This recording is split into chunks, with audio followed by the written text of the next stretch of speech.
शादी एक fairy tale है और सब चीज़ें जैसा हम टीवी में देखते हैं वैसा ही होगा, बट इन रियलिटी ऐसा नहीं होता है। मेरे को लाइफ में बहुत अकेलापन फील होने लग गया because most of the day मेरे पास कुछ होता नहीं था करने का, बिकॉज़ वन्स आप घर के काम सीख जाते हो, आप करने लग जाते हो एंड वो खत्म हो जाते हैं, अब आप बाकी दिन क्या करोगे? उस टाइम पे ना आपको सोसाइटी मोटिवेट नहीं करती, बिल्कुल आपको तंग कर देते वो कमेंट्स आने लोगों के कि आजकल की लड़कियां तो कुछ खाती पीती नहीं है, ये कहाँ से बच्चा पैदा करेंगी। एंड दिमाग में ऐसा आने लगे कि सच में अगर इस बच्चे को कुछ हो गया तो मैं सुसाइड कर लूंगी। तो उस टाइम पे ऐसे थॉट्स आते थे कि मैं इस गिल्ट में शायद रह ही नहीं पाऊंगी, कि मतलब मेरी वजह से एक बेबी सरवाइव नहीं कर पाया। हेलो एवरीवन, मेरा नाम मानसी शर्मा है। आप लोगों ने शायद मुझे अपने बच्चों के मैथ्स और साइंस के प्रॉब्लम सॉल्व करते हुए देखा होगा। अब बच्चों की पढ़ाई की प्रॉब्लम सॉल्व करना तो मेरे लिए बहुत इजी था, लेकिन मेरी अपनी लाइफ में जो प्रॉब्लम्स और हर्डल्स आ रहे थे, उनको टैकल करना मेरे लिए मुश्किल हो रहा था। तो आज जोश टॉक के इस मंच के थ्रू मैं आप लोगों से अपनी जर्नी शेयर करना चाहूँगी, कैसे मैं एक एवरेज लड़की से आज की डेट में एक सक्सेसफुल एजुकेटर और ऑथर बन पाई हूँ। शुरू से शुरू करते हैं। मैं एक एवरेज मिडिल क्लास फैमिली से बिलॉन्ग करती हूँ और जैसे सभी पेरेंट्स अपने बच्चों के लिए बेस्ट करना चाहते हैं, उसी तरीके से मेरे पेरेंट्स ने भी बहुत अच्छे स्कूल में एडमिशन कराया। बट मैं पढ़ाई में शुरू से ही काफ़ी एवरेज थी, मतलब 10th क्लास तक एवरेज स्टूडेंट थी एंड 10th के बाद थोड़ा पढ़ाई में इंटरेस्ट आने लगा, कंसेप्ट समझ में आने लगे, तो चीज़ें बेटर हो गई।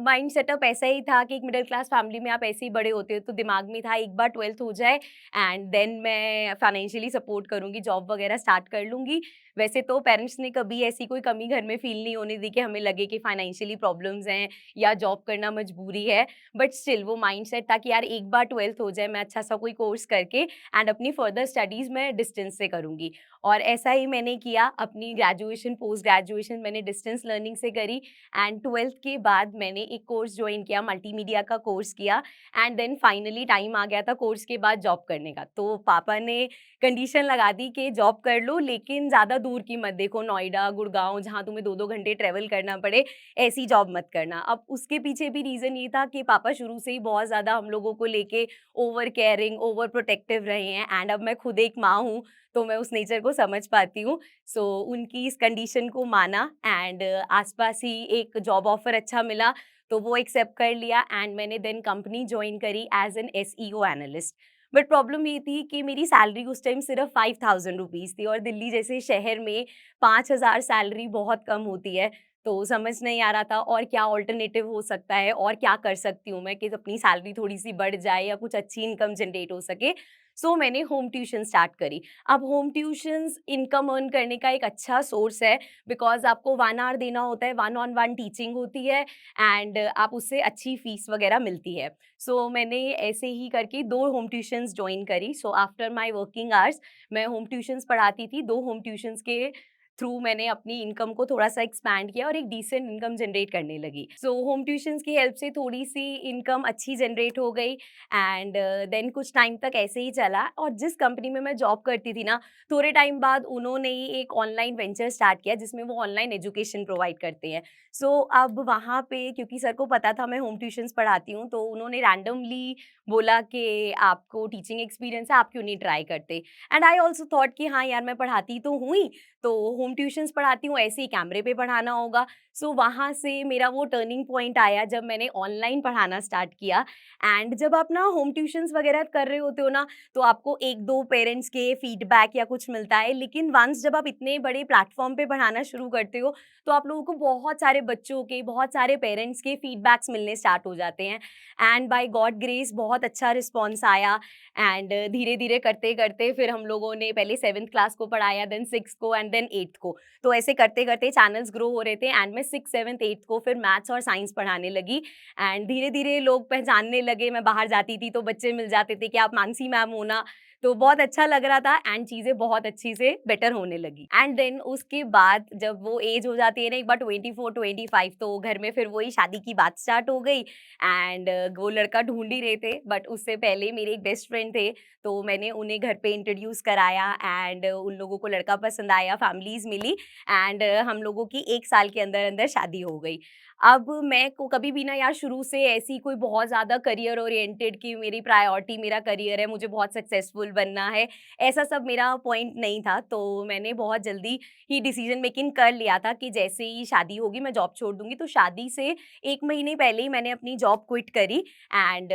और मेरे ख़्याल से उस एज में ना सबके दिमाग में ऐसा होता है, हर लड़की के दिमाग में एटलीस्ट, कि शादी एक फेयरी टेल है और सब चीज़ें जैसा हम टीवी में देखते हैं वैसा ही होगा। बट इन रियलिटी ऐसा नहीं होता, शादी कोई फेयरी टेल नहीं होती एंड आपको एकदम से सडनली शादी के बाद आपके ऊपर रिस्पॉन्सिबिलिटीज़ आ जाती है। अब आप वो जो यंग एज में जैसे आप अपना टेंशन फ्री रहते हो वैसा वाला नहीं होता। आप एक रिस्पॉन्सिबल पर्सन बन जाते हो, आपको रिस्पॉन्सिबिलिटी सँभालनी होती है एंड देन सडनली घर चेंज होना, नए लोगों के साथ रहना, तो वो चीज़ें मेरे लिए बहुत डिफ़िकल्ट होती जा रही थी। शायद सबके साथ ये चीज़ होती होगी। सो उस फ़ेज़ में पहले तो कुछ 2-3 महीने तो ऐसे निकल गए घर के काम सीखने में, घर के काम करने में एंड इन सब चीज़ों में। But then after a time मेरे को लाइफ़ में बहुत अकेलापन फ़ील होने लग गया, because most of the day मेरे पास कुछ होता नहीं था करने का, बिकॉज़ वन्स आप घर के काम सीख जाते हो, आप करने लग जाते हो एंड वो खत्म हो जाते हैं, अब आप बाकी दिन क्या करोगे? तो मैं नॉवेल्स वगैरह पढ़ती थी फ्री टाइम में, बट देन मेरे पास कुछ प्रोडक्टिव नहीं था करने को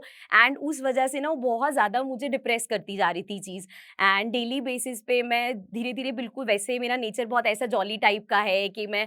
बोलती रहती हूँ, लेकिन उस फ़ेज़ में ऐसा हो गया था कि मैं बिल्कुल चुप हो गई थी, बिल्कुल किसी से बात नहीं करती थी, एकदम शांत, शांत, शांत ऐसे चल रहा था एंड मैं अपनी पेरेंट्स से बहुत ज़्यादा इमोशनली कनेक्ट हूँ, तो मैं उनको बहुत ज़्यादा मिस करने लग गई थी एंड वो फ़ेज़ बहुत डिफ़िकल्ट होता जा रहा था। मतलब मुझे डिप्रेशन फ़ील होने लग गया था एंड डेली वो चीज़ बढ़ती जा रही थी एंड मुझे इसको एंड करना था। सो आई थॉट कि पता नहीं यार ये मेरे साथ क्यों हो रहा है एंड देन मुझे एक रियलाइज़ेशन होता है कि शायद मैं 12th के बाद से जॉब कर रही हूँ एंड अब सडनली जॉब छोड़ देना और सडनली आप खाली बैठे हो, तो मुझे उस चीज़ की आदत ही नहीं थी कि खाली बैठ के क्या करूँ मैं। सो आई मेड अ डिसीजन कि मैं अपनी जॉब रीजॉइन करूँगी एंड मैंने वही किया जहाँ मैं जॉब करती थी। मैंने दोबारा कंपनी जॉइन करी एंड 1 महीने तक ये चीज़ चली, थोड़ी-सी चीज़ें बेटर होने ही लगी थी, then covid happened and covid में आप सबको पता ही है लॉकडाउन लग गया एंड सब अपने घर वापस आ गए थे। बट इस बार मेरे दिमाग में एक डर बैठ गया था कि अब अगर मैं फिर से ऐसे फ्री बैठूँगी, तो मैं फिर से डिप्रेशन में चली जाऊँगी एंड तब मेरे हस्बैंड ने सजेस्ट किया कि तुम अपना यूट्यूब का चैनल क्यों नहीं खोलते? तो मैंने इस बात को बहुत मज़ाक में लिया उस टाइम कि यार इतना आसान थोड़ी है अपना चैनल स्टार्ट करना, सेट आपको पूरा स्टूडियो चाहिए, पूरा सेटअप करना पड़ेगा। But he was like very firm in this कि यार तू बस एक बार हाँ बोल, मैं सब तेरे साथ कराऊँगा एंड देन धीरे-धीरे छोटे-छोटे फाइनेंशियल इन्वेस्टमेंट्स किए हमने, लैपटॉप लेना, कैमरा, लाइटनिंग वगैरह ये सब करके हमने एक छोटा-सा सेटअप बनाया, जहाँ पे हमने क्लास 5th का अपना चैनल, जो मेरा फर्स्ट यूट्यूब चैनल है, वो हमने स्टार्ट किया एंड पूरा वो कोविड का फेस मैं अपने जो चैनल है उस पे मेहनत कर रही थी, वीडियोज़ वगैरह उस पे बना रही थी एंड वो फेस निकल गया एंड वन्स वो कोविड का फेस खत्म हुआ, तो मैंने दोबारा जॉब जॉइन करी एंड फिर से अपनी जॉब, घर और अपने चैनल को मैं मैनेज करने लगी। सो कुछ टाइम तक ये सब चला, तीनों चीज़ें मैनेज हो रही थी, सब अच्छे से चल रहा था एंड आफ्टर अ टाइम ना मेरे को शूट करते-करते ब्रीथिंग इश्यूज़ होने लगे। तो पहले तो मैंने बड़ा नॉर्मली रिएक्ट किया इस चीज़ को, क्योंकि मुझे पता था मैं अपने आप को ओवरबर्डन कर चुकी थी, बट मैं बिज़ी रहना चाहती थी ताकि मैं अपना स्ट्रेस अवॉइड कर सकूँ। सो पहले तो बस रीज़न यही सोचा कि शायद ओवरबर्डन है, इस वज़ह से हो रहा है, बट वो चीज़ डेली बढ़ती जा रही थी। तो वन्स डॉक्टर को कंसल्ट किया and I got to know I was pregnant. So मेरा जो प्रेगनेंसी का फर्स्ट ट्रिमेस्टर था, वो आई थिंक मेरी लाइफ़ का अभी तक का सबसे डिफ़िकल्ट फ़ेज़ था, बिकॉज़ उस टाइम पे बहुत सारी मदर्स के साथ ऐसा होता है, आप कुछ खा नहीं पाते, वॉमिटिंग्स हर टाइम, इंजेक्शंस इतने सारे चल रहे थे एंड उस टाइम पे ना आपको सोसाइटी मोटिवेट नहीं करती, बिल्कुल आपको तंग कर देते हैं, जीना मुश्किल कर देते हैं एंड मेरे साथ भी ऐसा हो रहा था। वो कमेंट्स आने लोगों के कि आजकल की लड़कियाँ तो कुछ खाती-पीती नहीं है, ये कहाँ से बच्चा पैदा करेंगी। सो आपकी बॉडी ऑलरेडी इतने हार्मोनल चेंजेस से गुज़र रही होती है कि ये चीज़ें इतना ज़्यादा इफ़ेक्ट करती है आपको, और मेरे साथ भी यही हो रहा था। मुझे वो बातें, वो चीज़ें, वो ताने इतना ज़्यादा इफ़ेक्ट कर रहे थे कि एक पॉइंट पे आके मैंने ऐसे सोच लिया था कि अगर, मतलब मुझे ये चीज़ हिट हुई कि एक जो मेल होता है ना, वो जब उसकी वाइफ़ प्रेग्नेंट होती है 9 मंथ बाद, जब उनके पास वो बच्चा आता है तब वो बाप बनता है। लेकिन लेडी, एक वुमन के लिए जिस दिन उसको पता चलता है वो प्रेग्नेंट है, शायद वो उसी दिन से माँ बन जाती है एंड मेरे साथ भी ऐसा ही हो रहा था। I could feel the connection with the baby and दिमाग में ऐसा आने लगे कि सच में अगर इस बच्चे को कुछ हो गया तो मैं सुसाइड कर लूँगी। तो उस टाइम पे ऐसे थॉट्स आते थे कि मैं इस गिल्ट में शायद रह ही नहीं पाऊँगी कि मतलब मेरी वज़ह से एक बेबी सर्वाइव नहीं कर पाया। But things got better and वो जो फर्स्ट सेमेस्टर मेरा कंप्लीट हुआ तो 3 मंथ बाद मैंने हेल्थ वाइज़ इम्प्रूव करना स्टार्ट कर दिया, रिकवरी होने लग गई। बट देन डॉक्टर्स ने सजेस्ट कर दिया था बिकॉज़ उन 3 महीने में इतनी वीकनेस आ गई थी, तो कि आपको ज़्यादा स्ट्रेस नहीं लेना, सीढ़ियाँ भी ऊपर-नीचे चढ़ना ज़्यादा बंद कर दिया था। सो जॉब तो मुझे छोड़नी ही पड़ी उस टाइम पे क्योंकि और मुझे भी फ़ील हो रहा था कि बॉडी बहुत वीक हो रही है। बट देन जैसे-जैसे टाइम निकल रहा था तो मेरी बॉडी भी रिकवर होने स्टार्ट हो गई एंड मुझे लगा कि यार मैं एटलीस्ट अगर जॉब नहीं कर सकती, घर के काम भी उस टाइम इतने कम करने थे, तो मुझे लगा कि मेरे को अपने चैनल पे मेहनत करनी चाहिए। तब तक हमारा क्लास 5th का चैनल ओके-ओके रिस्पॉन्स था एंड हमने सोचा कि हम क्लास 9th का चैनल बनाएँगे बिकॉज़ ऑलरेडी मैं 6th, 7th, 8th क्लास को पढ़ा रही थी एंड मुझे पता था कि एक ऑडियंस है मेरे पास ऑलरेडी बच्चों की एंड वो मेरे से 9th-10th पढ़ना भी चाहते हैं। तो हमने क्लास 9th का चैनल स्टार्ट किया एंड टू आवर सरप्राइजेस वो चैनल हमारा इतना जल्दी इतना ज़्यादा ग्रो हुआ लाइक विद इन 2 मंथ्स वो चैनल हमारा मोनेटाइज हो गया था। जहाँ 5th के चैनल को हमें लगे थे पूरे आई थिंक 8 मंथ्स लगे थे मोनेटाइज होने में एंड 9th का चैनल हमारा 2 मंथ्स में मोनेटाइज हो गया। एंड ऑल्सो 5th के चैनल से हम लोग मंथली इनकम अर्न कर रहे थे सिर्फ 20-30,000 एंड मुझे लग रहा था शायद यूट्यूब से इतना इनकम सोर्स जनरेट होता होगा। बट जब वंस हमारा 9th का चैनल मोनेटाइज हुआ तो सीधा हमारी अर्निंग लैक्स में हो गई एंड हम इतने साल यूट्यूब पे काम करने के बाद भी मुझे आइडिया नहीं था कि यूट्यूब से आप लैक्स में कमा सकते हो एंड उसके बाद वो इतना बड़ा मेरी लाइफ का मोटिवेशन फैक्टर बन गया कि मैंने डिसाइड कर लिया कि अब मैं रुकने नहीं वाली। सो पूरा मेरा प्रेगनेंसी का फेस हमने शूटिंग जितना कर सकती थी मैं, वीडियो शूट करना, एडिट करना एंड उस टाइम प्रॉब्लम क्या हो रही थी बिकॉज़ यार प्रेगनेंसी की अपनी कॉम्प्लिकेशंस होती हैं एंड आप जैसे 5-5 घंटे पहले खड़े होके पढ़ाती थी तो वो नहीं कर पा रही थी, मैं इतनी देर तक इतने लंबे स्ट्रेच पे खड़ी नहीं हो पा रही थी। सो हमने अपना थोड़ा-सा सेटअप चेंज किया एंड मेरी जो 9th-10th की स्टार्टिंग की वीडियोज़ भी है ना,